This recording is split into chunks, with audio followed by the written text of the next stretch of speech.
중국이 맘만 먹으면 한국 배터리 비싸게 만들어 볼 수 있어요. 그럼 우리 기업 죽게 되잖아요. 그냥 놔둬야 돼? 현대차가 다 하겠다는 거네요? 그렇죠. 아주 다 좋아, 방방대고.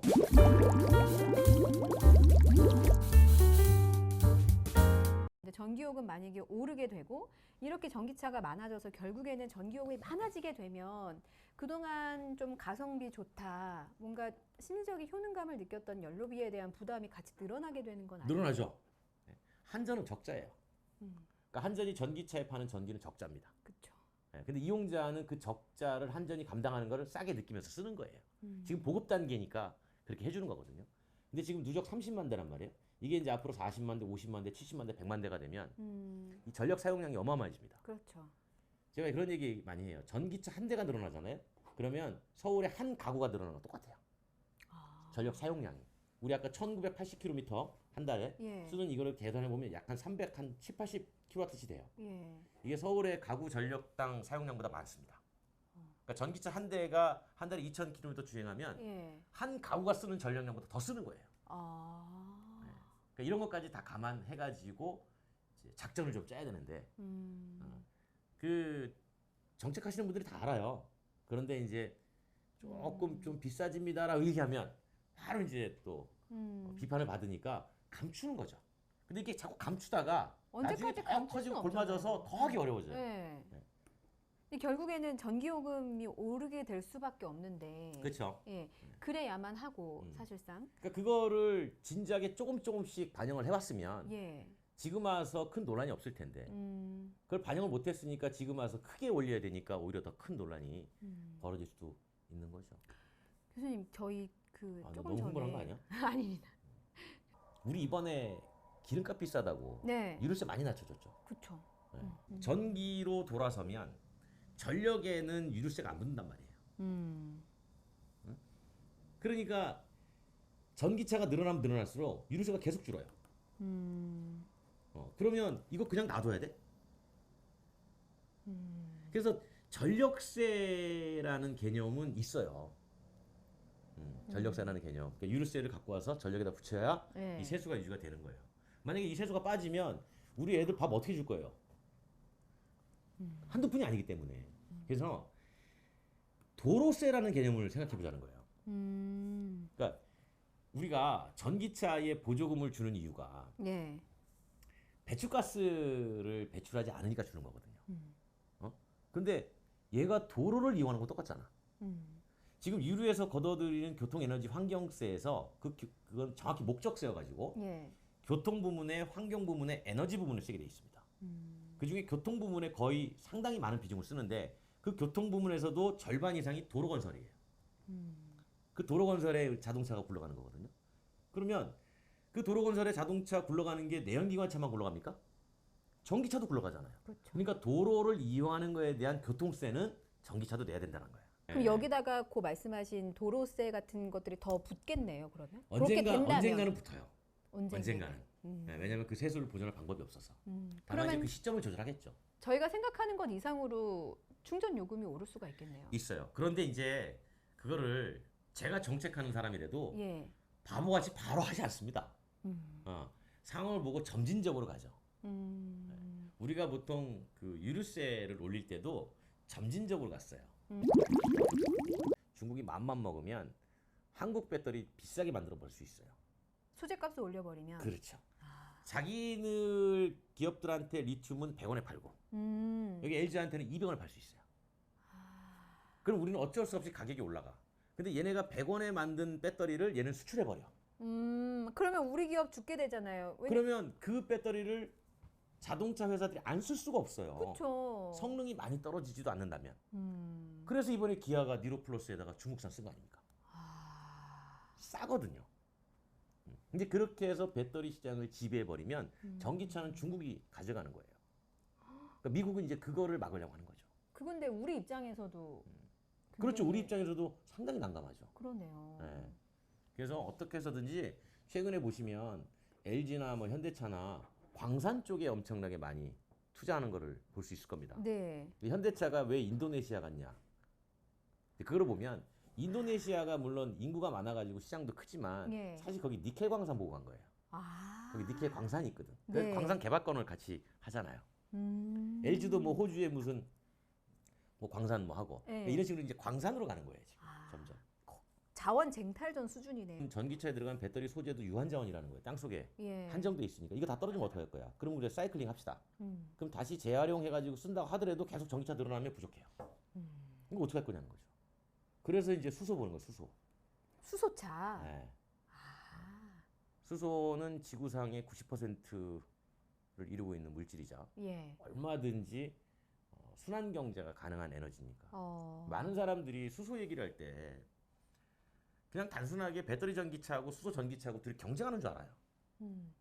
아니에요. 경쟁 관계가 아니에요. 아니에요. 배터리 전기차는 있는 전기를 갖다가 쓰는 거고 예. 수소는 그걸로 전기를 만들자는 거예요. 어. 그럼 수소차가 더 높은 수준의 수소 전기차, 수소라는 것이 더 기저에 있는 거죠. 더 밑바닥에 있는 거고 네. 배터리 전기차는 그 위에 있는 거예요. 수소에 대한 오해가 뭐냐면 우리나라는 대부분의 그 소비자들이 수소 전기차, 그러니까 자동차 이동 수단으로 수소 전기차를 생각을 해요. 네. 근데 이동 수단으로 접근하지 않아요. 이동 수단은 하나의 사례일 뿐이에요. 수소는 발전의 개념으로 접근해요. 수소 가지고 전기 만들자. 그쵸. 근데 2050년이 되면 지구상의 자동차가 대략 한 17억 대로 와요. 17억 대. 17억 대. 17억 대 중에 지금 5억 대를 전기차로 바꾸는 게 목표예요. 그러면 나머지 12억 대는 여전히 기름 쓸 거 아닙니까? 예. 그러니까 공존하고 있는 거죠. 내연기관차는 아예 없어지진 않나 나머지 보죠? 12억 대 이거 어떡할 거예요, 그럼? 운행 중단 못 시키죠? 그래서 기름 계속 팔죠. 그러니까 이제 또 계속 해야 돼? 아니요. 아니 예. 재밌는 게 또 있는데. 하세요. 그럼 여기 나머지 12억 대에다가 기름을 계속 팔면 네. 얘들이 탄소 배출 다 할 거 아니에요. 그쵸. 이거 어떡하지? 이놈들을 막 딱공을 때리면서 예. 전기차 바꿔 그랬더니 싫어. 나는 내연기관 아주 나 좋아. 방방대고. 말을 안 들어요. 그러니까 여기서도 줄이는 방법을 찾아내는 거예요. 어떻게? 그래서 수소를 가지고 예. 이산화탄소를 섞어요. 수소에다가. 수소에다가. 이산화탄소를 딱 잡아가지고 네. 공기 중에 있는 건데 막 잡아가지고 딱 섞어. 예. 해가지고 얘를 뭐 특수 공정을 거치면 얘가 액체 연료가 돼요. 휘발유 같은 연료가 돼. 네. 지금은 수소를 가지고 예. 이산화탄소를 섞어서 만드는 인공석유 기술까지 간 거예요. 그러니까 우리 수소 쓰자고 하잖아. 예. 그러니까 수소에다가 이산화탄소 섞어가지고 액화를 시켜서 그냥 차에 넣자는 거야. 그런데 비싸. 비싸요. 지금 가격으로 따지면 세금이 없어도 예. 리터당 10달러예요. 10달러면 13,000원. 진짜 비싸네요. 네. 근데 이거를 독일이나 그쪽 업체들은 대량 생산을 하고 예. 그 다음에 여기저기 어마어마한 규모의 경제를 가져가면 리터당 2,000원까지 떨어뜨릴 수 있다. 지금 휘발유 경유 수준이랑 비슷하네요. 그렇죠. 그러니까 세금을 안 붙였을 때. 근데 이게 친환경이면 세금을 붙일 이유가 없지 않느냐. 그죠? 예. 어차피 화석연료 쓰지 말자고 하는 거니까. 그렇죠. 그랬을 때는 이거 충분히 가격 경쟁력이 나온다라고 생각하는 회사가 포르쉐예요. 그래서 포르쉐는 합성 연료에다 투자를 했습니다. 그래서 포르쉐는 한쪽에서는 배터리 전기로 가지만 예. 한쪽에서 이걸 갈 거예요. 내연기관 그냥 살릴 거예요. 두 마리 토끼를 다 잡겠다는 그렇죠. 건가요? 배터리 전기차보다 어. 충전기 만들어서 꼽는 것보다 그냥 주유소 갖다 주면 되니까. 그렇죠. 그러니까 그 확산의 속도를 보면 예. 얘네가 나중에 더 빠를 수 있다는 거예요. 이거 수소 액화 연료요. 우리 작년에 뛰어들었다고 했는데 늦은 합성석유. 인공석유. 예, 인공석유. 지금 늦은 건 아닌가요? 현대자동차는 그럼 앞으로 대체 무엇 해서 하려고 이러냐? 네. 현대차는 명확해요. 자동차에서 하고 싶은 건 이거예요. 우리가 전기를 만들게요. 뭘로? 수소로. 그 만든 전기를 네. 저희가 충전기를 인프라에 깔아서 예. 거기다가 건네줄게요. 그러면 저희가 만든 아이오닉 5 전기차를 보유하신 분은 예. 거기 와서 충전하세요. 그리고 나서 폐차도 저희가 해드릴게요. 배터리 반납하세요. 그러면 거기서 또 빼서 저희가 이제 배터리도 만들게요. 현대차가 다 하겠다는 거네요. 그렇죠. 밸류체인을 가져가겠다는 거예요. 그래서 제가 이렇게 얘기해요. 한전의 경쟁자는 현대차라고. 어. 그러니까 우리 맞습니다. 입장에서는 일석삼조를 노리는 거죠. 그러니까 기본적으로 탄소 배출 절감, 예. 그다음에 중동의 원유 의존도를 낮춤과 동시에 원유 가격에 대한 외부의 충격을 완전 배제시키는 것. 왜 우리는 우리가 선택하는 게 아니니까. 그렇죠. 기름값 오르면 우리가 난리 나잖아요. 우리가 무슨 상관 있어. 근데 가만히 앉아가지고 지금 뭐 경유값 올라가고 하잖아요. 네. 그러니까 이거 변동성 완전 좀 탈피하는 거. 그리고 세 번째는 어차피 그렇게 해가지고 새로운 에너지 사업을 육성해야 된다라면 빨리 가자. 라는 게 이제 우리와 일본이고, 다만 이제 우리가 또 일본의 차이점은 뭐냐면 일본은 정부가 수소의 생산, 저장, 예. 유통을 해놓고 자동차를 얹은 거예요. 도요다가. 우리는 현대차가 열심히 하자고 그랬는데 네. 그동안 아무도 정부가 관심을 안 가졌었어요. 예. 그래서 현대차가 일단 자동차를 만들고 그 다음에 뒤늦게 생산, 저장, 유통을 이제 정부가 나서게 되니까 특정 대기업 몰아주게 되는 것이.